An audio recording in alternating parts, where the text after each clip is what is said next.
Здравствуйте, с вами передача «Акцент», и у нас в гостях Петр Михайлович Дьяконов, заместитель генерального директора ПАО «Якутскэнерго» по экономике. Петр Михайлович, здравствуйте. Здравствуйте, Николай. Петр Михайлович Дьяконов окончил РУДН по специальности экономика и управление на предприятии. Карьеру в системе электроэнергетики республики начал в 2000 году в должности заместителя начальника отдела по работе на ФРМ АО «Якутскэнерго». В 2004 году назначен заместителем начальника управления экономики и преобразований. В 2006 году был приглашен в Саха-Энерго на должность заместителя генерального директора по финансам и экономике. В 2013 назначен заместителем генерального директора по экономике «Якутскэнерго». Произошла такая неприятная ситуация, что несколько, фактически сотен, у нас около 200 зонтов были отключены от электричества. Расскажите вкратце, как дошло до такого? Немножко неверно, потому что более 200 зонтов это общее количество зонтов в Якутске. Вот, а отключены из них может быть единицы.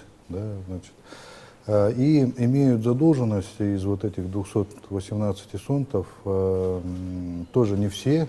У нас есть очень хорошие контрагенты, хорошие соты, которые не допускают возникновения задолженности, и с энергосбытом Якутскэнерго у них все в порядке. Вот. Но на данный момент задолженность перед энергосбытом Якутскэнерго имеют порядка 60 сотов. При этом большинство из них задолженность признают, задолженность урегулирована с энергосбытом, заключенные графики реструктуризации, графики платежей.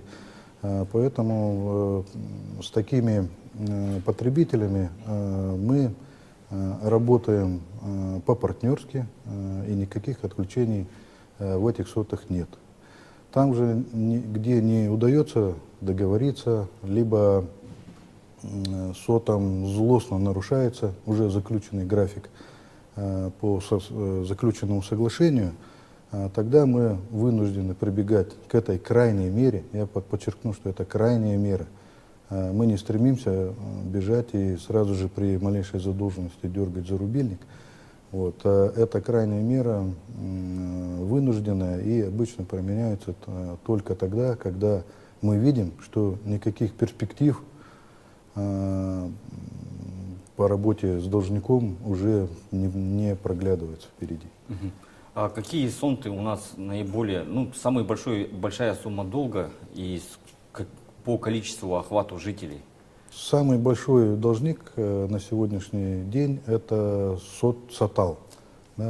Он должен Якутскэнерго более 5 миллионов рублей, 5 миллионов 200 тысяч. Но у нас с САТАЛом как раз, как я уже и говорил, отношения урегулированы. Они, приходили к нам, мы вместе беседовали, раскладывали возможности этого СОТа, смотрели на платежеспособность этого СОТа, провели взаимоэффективные переговоры, и на данный момент у нас с ними заключено соглашение о реструктуризации, где определен ежемесячный платеж и определена дата, когда этот долг будет погашен, плюс оплата текущего потребления. В результате этого мы СОТ-САТАЛ не отключали и не будем отключать до возможного, допустим, негативного случая, если график не будет выдержан. Расскажите, пожалуйста, по структуре реструктуризации, если так можно сказать, какие есть возможности у должников, потому что идут начисления пени одновременно, и одновременно нужно погашать текущие расходы. Какие есть у вас возможности, как компании, как она идет навстречу должникам? Каждый случай индивидуален. Когда председатели СОТов приходят к нам, первым делом мы сверяем задолженность для того, чтобы она была сверена сторонами, не оспаривалась сторонами. Значит, выходим на сверенный и взаимно подтвержденный объем задолженности. Далее нашим обязательным условием является оплата текущего потребления. Ну, я полагаю, что это логично, потому что одно дело прошлые долги, другое дело нельзя накапливать новые.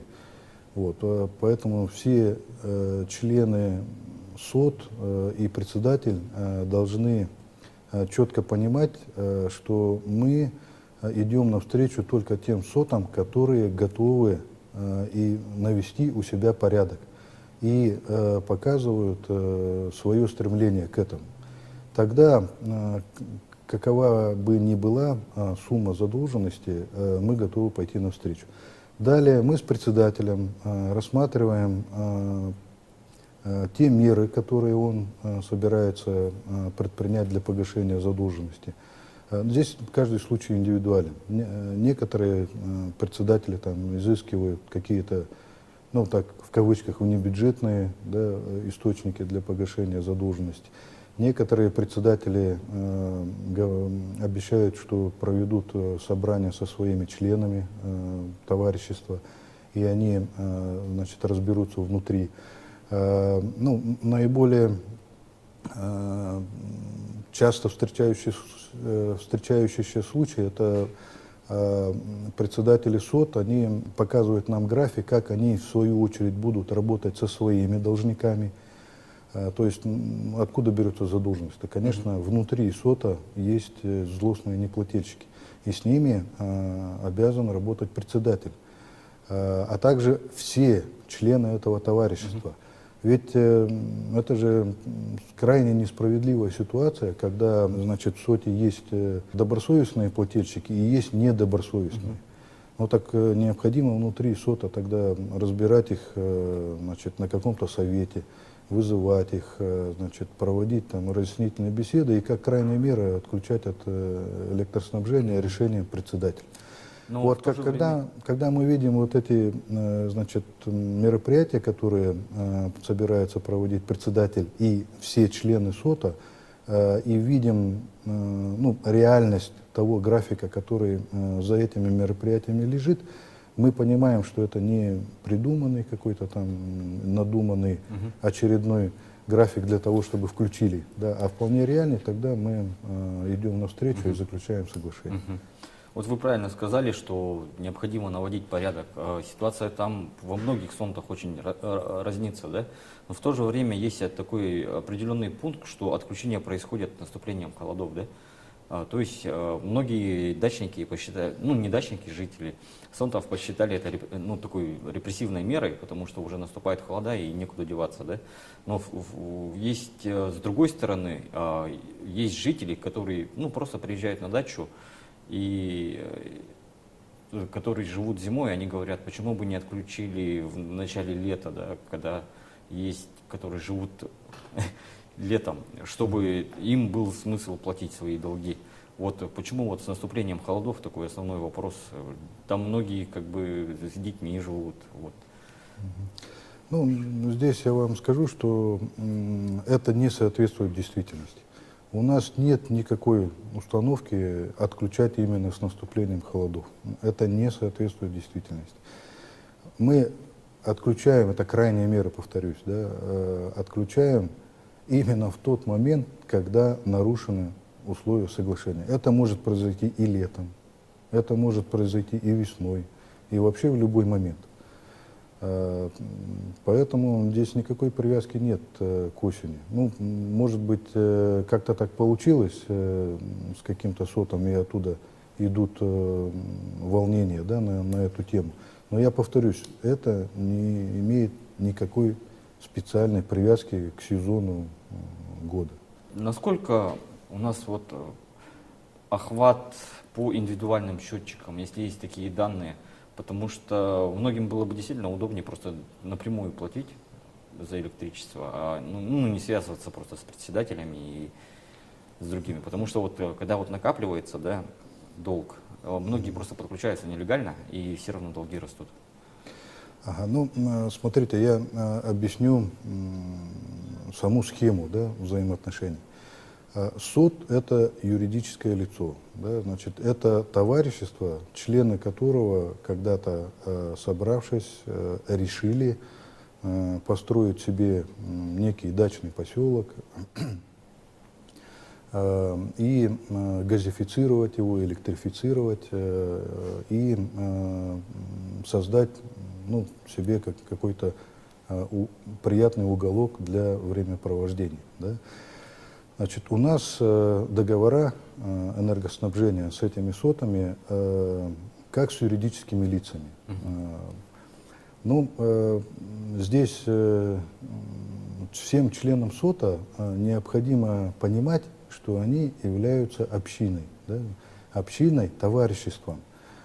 И поэтому в этом плане необходимо все-таки отходить от социалистического восприятия вещей, да, так скажем. То есть необходимо вот в этой общине жить и наводить порядок именно для своего собственного комфорта. То есть необходимо выбирать себе адекватных, ответственных председателей. Если же, так скажем, председатель не оправдал надежды, то необходимо его срочным порядком переизбирать легитимно, для того, чтобы не допускать вот, наращивания вот этих проблем. Да? Значит, необходимо понимать, что то хозяйство, которое СОТ внутри себя организовал, это есть их общее хозяйство, как в кондоминиуме. Здесь мы, кстати говоря, можно провести параллель, допустим, с многоквартирными домами. Да? Там есть в соответствии с жилищным кодексом товарищество собственников жилья. Вот здесь люди уже потихоньку начинают приучаться, да? Привыкать к этой вещи и относиться, значит, к многоквартирным домам действительно как к своему имуществу и следить за состоянием подъездов, за состоянием дворов, чистотой, за состоянием внутренней электропроводки и так далее. Вот необходимо перенести вот эту практику, да, этот опыт и на дачные поселки. И тогда будет все нормально. Вот я уверяю вас, что у нас есть очень хорошие, значит, непроблемные СОТы, да, в которых наведен порядок, где есть председатели, где есть казначей, которые подотчетны, отчитываются перед собственниками, перед членами товарищества, где, значит, проводятся неожиданные проверки по состоянию, значит, допустим, того же электропотребления. Не ворует ли кто, не, значит, ворует ли зимой, да, когда большинство членов товарищества отсутствует, некоторые вот злоупотребляют вот этими делами. Когда вот это все налажено, я вас уверяю, нет никаких проблем с энергосбытом. Поэтому вот я призываю здесь членов товариществ, да, не быть какими-то пассивными сторонними наблюдателями. Будьте активны и ну, боритесь за свое комфортное существование. Отлично. Выбирайте, да, себе хороших председателей, казначеев, распространяйте эту практику. Тогда, я вас уверяю, никаких проблем с энергоснабжающими организациями и с газоснабжающими организациями не будет. Ну, пожалуй, на этом призыве мы закончим. Петр Михайлович, спасибо. С вами была передача «Акцент» и я, Николай Борисов.